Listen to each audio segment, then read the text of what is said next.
Tuhan Yesus, kami bersyukur kami punya Allah yang seperti Engkau. Terima kasih, kami bangga menyembah-Mu. Kami bangga memiliki Allah seperti Engkau. Engkaulah satu-satunya harapan hidup kami. Di dalam nama Tuhan Yesus Kristus, haleluya, amin.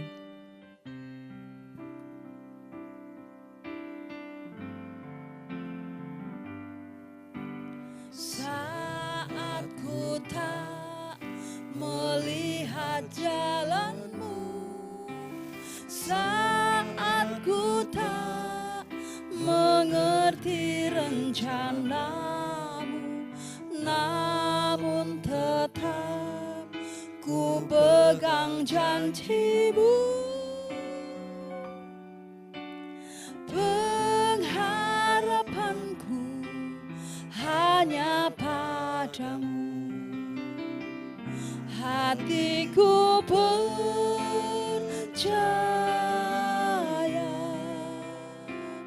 hatiku percaya,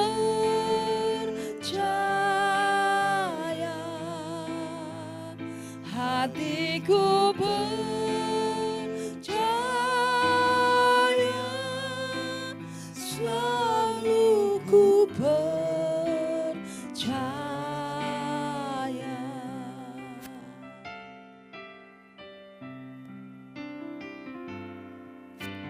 Saat ku tak melihat jalan-Mu, saat ku tak mengerti rencana-Mu, namun tetap ku pegang janji-Mu. Pengharapanku hanya padamu, hatiku percaya,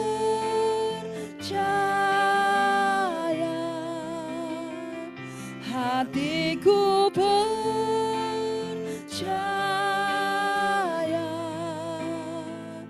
hatiku percaya,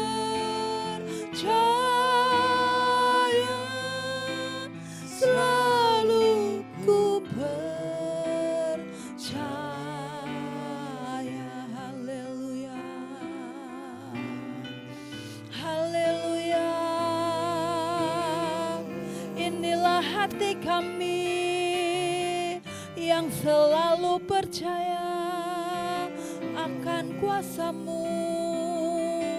Haleluya. Engkaulah pengharapan kami, Yesus, Yesus. Engkaulah andalan hidup kami, Engkaulah perisai hidup kami. Haleluya, haleluya, haleluya. Yesus, Yesus, Yesus. Terpuji nama-Mu, terpujilah nama-Mu. Haleluya, kami bersyukur. Haleluya, haleluya. Kami bersyukur, kami bersyukur. Terpuji nama-Mu, terpujilah nama-Mu. Haleluya, haleluya. Kami bersyukur, kami bersyukur, kami bersyukur, kami bersyukur. Haleluya.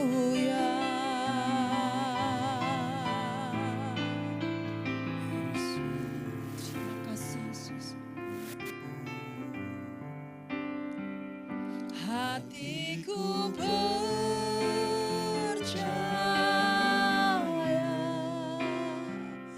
hatiku percaya.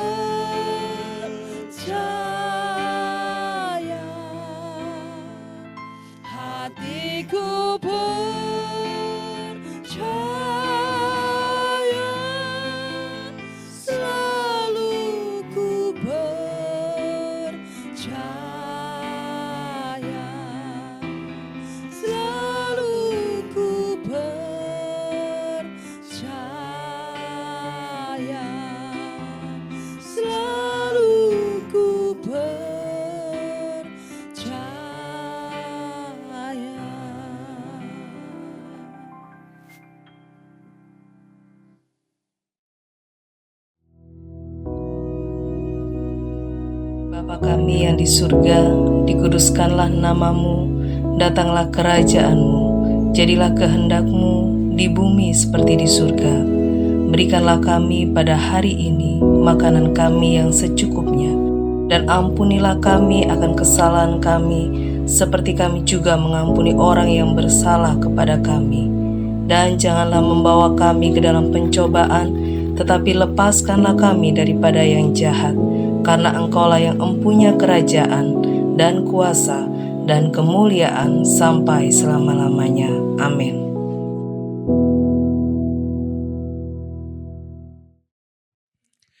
Shalom, puji nama Tuhan. Selamat pagi. Apa kabar saudara di hari yang baru ini? Mari di hari yang baru ini kita ambil waktu untuk merenungkan firman Tuhan sejenak. Hari ini kita akan belajar dari firman Tuhan. Dan dari ayat firman Tuhan ini akan muncul satu pertanyaan. Ngaku nggak kita? Ya, apa maksudnya? Ayo coba kita belajar. Yesaya 53 ayat yang ke-6.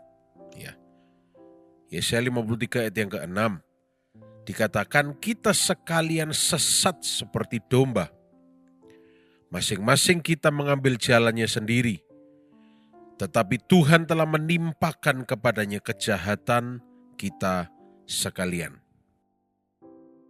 Masih ada kaitannya dengan kebangkitan Tuhan Yesus, Paskah, ya karena ini setelah Yesus bangkit hari-hari ini, ya Yesus berkeliling kemana-mana, ya menampakkan diri.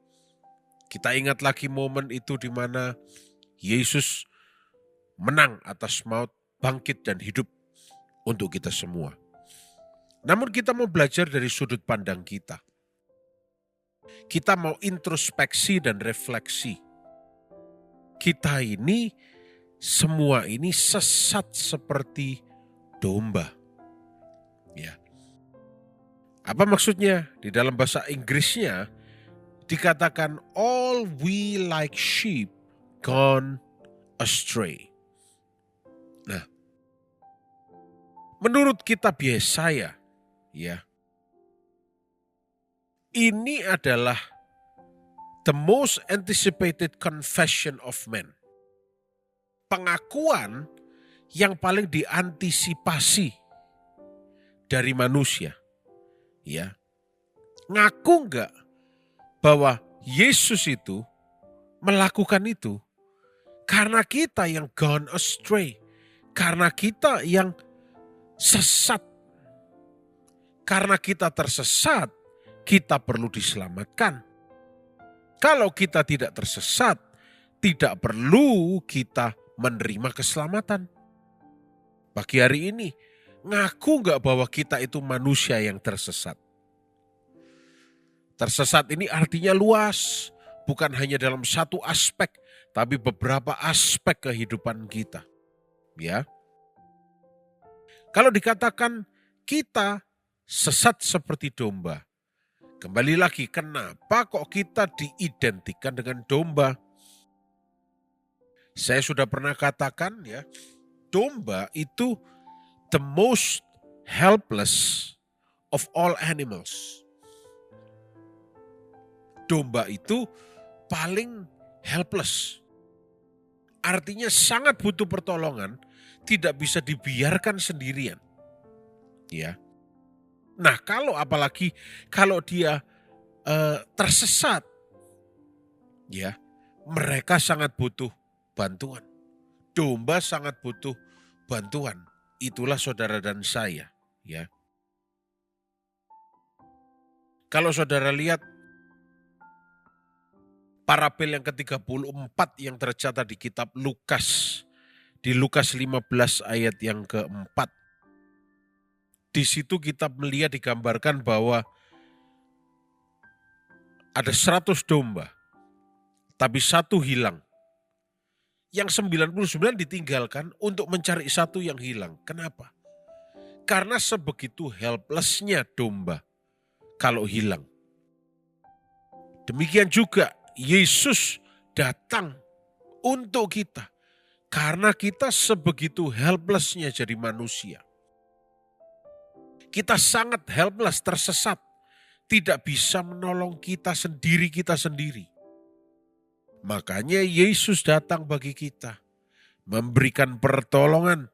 Ya. Sebetulnya Lukas 15 ayat 4 ini menggambarkan bahwa domba yang tersesat itu, ya, bahkan tidak bisa menemukan jalan pulang. Kalau kita gali kalimat ini dalam, saudara-saudara. Ketika kita sudah jauh tersesat, bahkan kita tidak tahu arah jalan pulang. Dan di situ Yesus hadir. Akulah jalan dan kebenaran dan hidup. Pagi hari ini atau kapanpun saudara menyaksikan ini, sadar. Mengaku bahwa kita ini seperti domba yang tersesat. Kita butuh Yesus.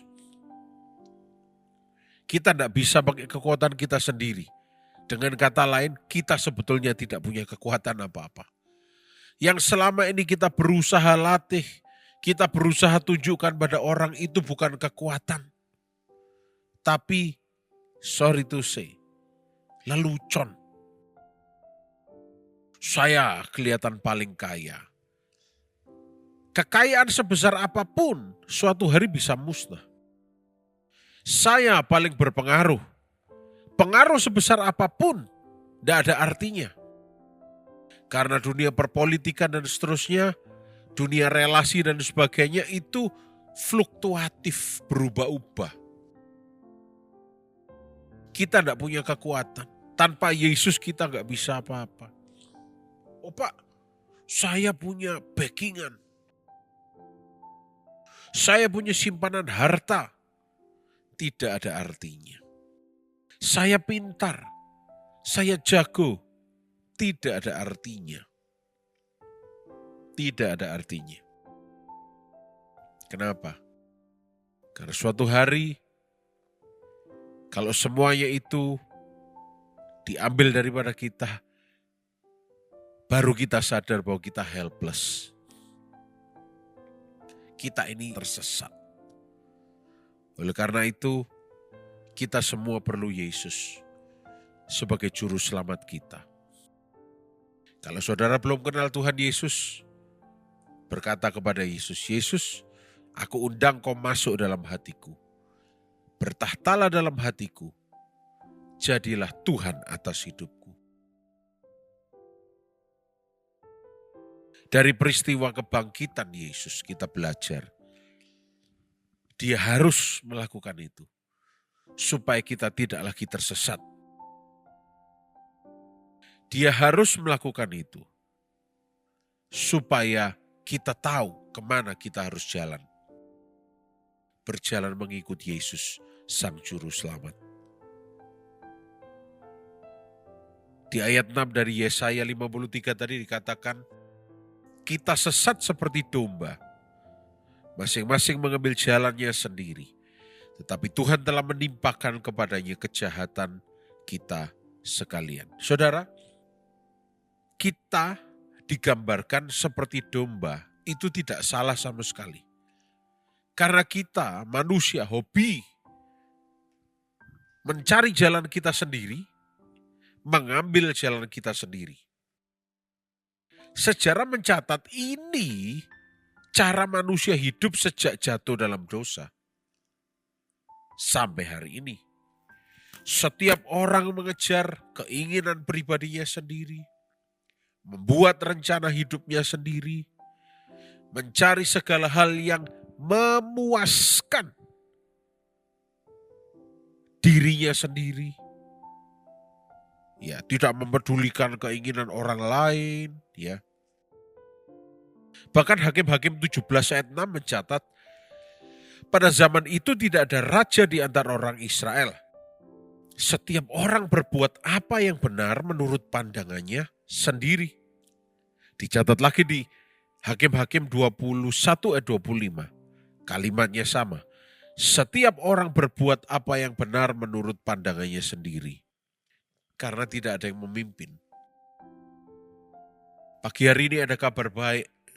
Ada Yesus, pemimpin kita, pemilik hidup kita. Mari kita terus mengikut Yesus. Mengikut Yesus itu seumur hidup kita. Bukan hari ini saja atau besok saja. Dalam 1 minggu ini saja, tetapi seumur hidup.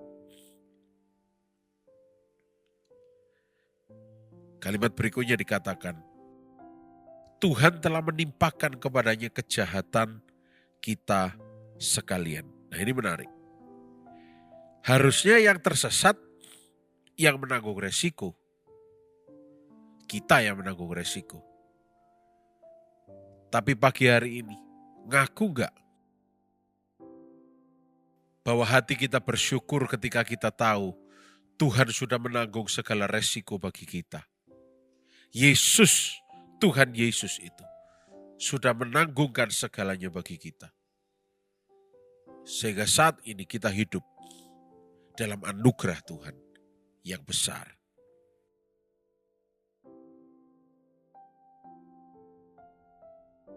Bayangkan saudara, seorang Yesus menanggung dosa seluruh dunia. Bukan karena dia mau, tetapi karena dia taat. Bukan karena Yesus mau voluntarily, tapi karena dia taat. Dan dia mengasihi saudara dan saya. Bayangkan kasih sebesar itu. Maka kita tidak akan cari kasih yang lain. Kasih Yesus itu cukup bagi kita. Tapi namanya domba sekali lagi. Tidak paham hal yang begitu-begituan. Kita ini seperti domba. Tidak paham hal yang begitu-begituan. Tidak bisa belajar untuk memahami, oh gembala saya mengasihi saya, enggak. Butuh waktu yang sangat panjang. Butuh waktu yang sangat panjang bagi seekor domba untuk benar-benar mengenali gembalanya. Itu pun kalau dia masih hidup.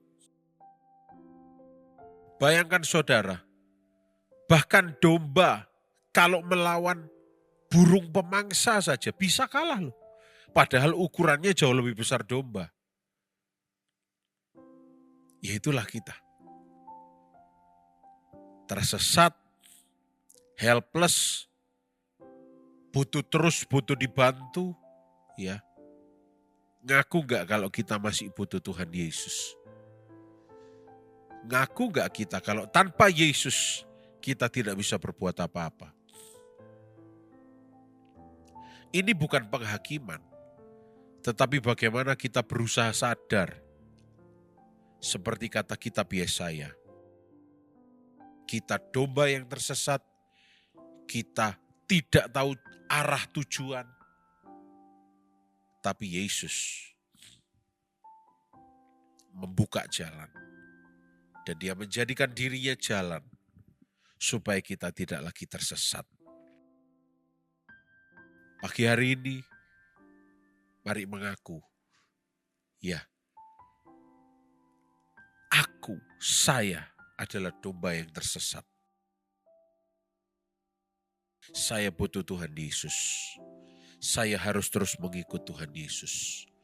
Karena harapan saya hanya ada dalam Tuhan Yesus. Harapan saya tidak bisa pada domba yang lain. Karena sama-sama domba. Sama-sama helpless. Mungkin saja domba yang satu kelihatannya ukurannya lebih besar. Mungkin domba yang satu terlihat lebih gesit. Mungkin teman kita yang satu terlihat bisa menolong dalam hal ini. Mungkin teman kita yang satunya terlihat bisa menolong kita dalam hal ini. Tetapi kembali lagi, semuanya adalah domba. Kalau saudara pernah nonton kartun judul Shaun the Sheep, saudara pasti paham apa yang saya maksudkan. Yang namanya sheep itu tetap butuh gembalanya. Tidak bisa. Apalagi kalau sudah tersesat. Kita butuh Tuhan Yesus. Pagi hari ini, sebelum kita beraktivitas, mari kita selalu katakan, Yesus, aku perlu Engkau. Aku perlu Engkau dalam setiap kehidupanku, dalam pekerjaanku, rumah tanggaku, keluargaku. Aku perlu Engkau. Karena Engkau sudah terbukti penolong dalam waktu kesesakan, gembala yang baik, tidak pernah meninggalkanku, bahkan mencariku ketika aku terhilang. Itu Engkau, Yesus, gembala yang baik. Ayo ngaku, kita butuh Tuhan Yesus, kita tidak bisa sendirian. Mari kita berdoa.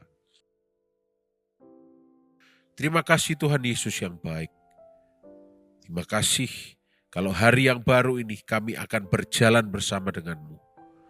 Kami percaya sepanjang hari ini kami semua sehat, diberkati dan dibungkus dengan darah Yesus. Biar kebenaran firman-Mu memerdekakan kami. Kebenaran firman-Mu tertanam dalam hati kami. Dalam nama Yesus Kristus, haleluya. Amin. Tuhan Yesus memberkati kita semua.